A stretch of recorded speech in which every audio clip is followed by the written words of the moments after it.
Hai guys, bertemu lagi bersama cerita fakta. Vaksin Sinovac ni bahaya, betul ke? Sejak berlakunya penularan wabak coronavirus, negara-negara di seluruh dunia telah melaksanakan program vaksinasi supaya masyarakat mencapai herd immunity bagi memutuskan rantaian COVID-19. Tetapi, apa kandungan yang terdapat di dalam vaksin ni? Mari kita semak dulu guys.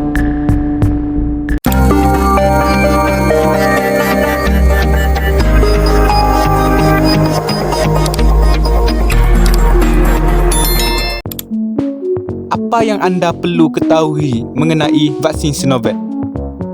Vaksin Sinovac COVID-19 juga dikenali sebagai CoronaVac adalah vaksin COVID-19 yang dibuat oleh syarikat farmasi Sinovac yang berpusat di Beijing. Ini adalah vaksin buatan China yang kedua setelah vaksin Sinopharm COVID-19 yang akan disetujui oleh Pertubuhan Kesihatan Sedunia (WHO) untuk digunakan terhadap COVID-19. Pada 19 Jun 2021, Sinovac telah diluluskan untuk digunakan di 32 negara dan menjalani 15 percubaan di 7 negara.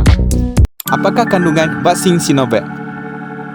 Vaksin Sinovac menggunakan bentuk virus COVID-19 yang tidak aktif di mana zarah virus dibunuh sehingga tidak dapat ditiru.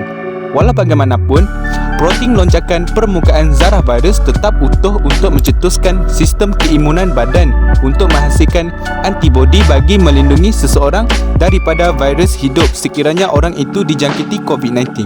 Mari kita lihat secara detail guys. Pada permulaannya, produk vaksin Sinovac tersebut dihasilkan dengan inokulasi virus SARS-CoV-2 CZ02 strain ke dalam sel ginjal monyet hijau Afrika ataupun dikenali sebagai sel Vero.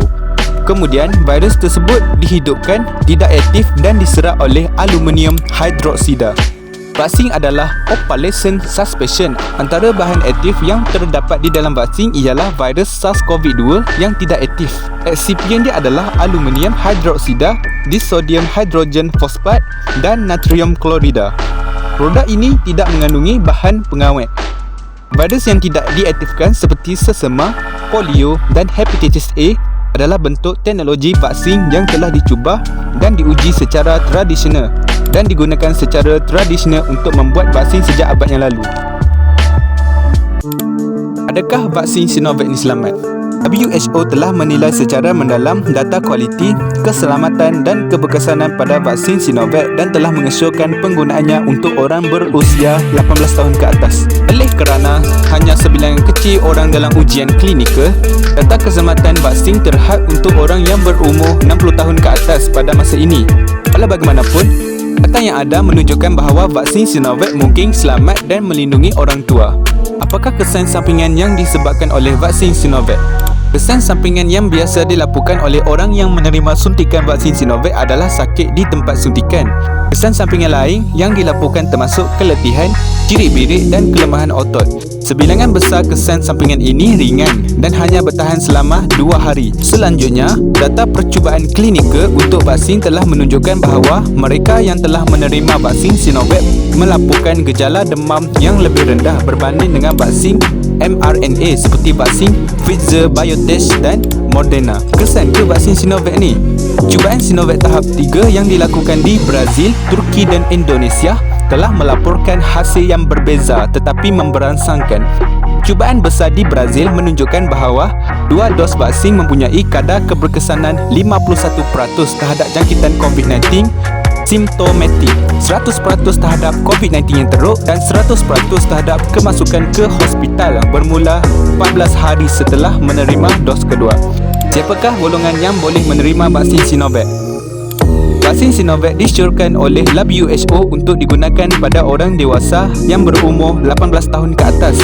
Di luar populasi umum, vaksin Sinovac mungkin sesuai untuk subkumpulan berikut iaitu orang yang mempunyai reaksi buruk terhadap vaksin Pfizer-BioNTech atau ditolak daripada mengambil vaksin mRNA, wanita hamil dan menyusu, orang yang hidup dengan HIV atau yang tidak mempunyai imun. Untuk siapa vaksin ini tidak disyorkan? Vaksin Sinovac tidak disyorkan kepada yang pertama, individu yang mempunyai sejarah anafilaksi atau alahan terhadap komponen vaksin. Yang kedua, seseorang yang dijangkiti COVID-19 yang disahkan PCR akut tidak boleh diberi vaksin sehingga setelah mereka pulih dari penyakit akut dan kriteria untuk mengakhiri pengasingan telah dipenuhi. Yang ketiga, sesiapa yang mempunyai suhu badan melebihi 38.5 darjah Celsius harus menangguhkan vaksinasi sehingga mereka tidak lagi demam. Guys, itu saja cerita fakta dapat kongsikan mengenai vaksin Sinovac. Nantikan fakta menarik yang seterusnya. Bye guys.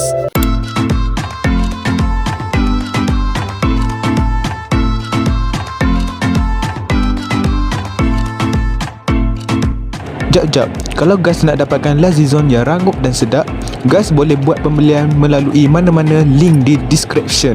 Stok adalah terhad bosku.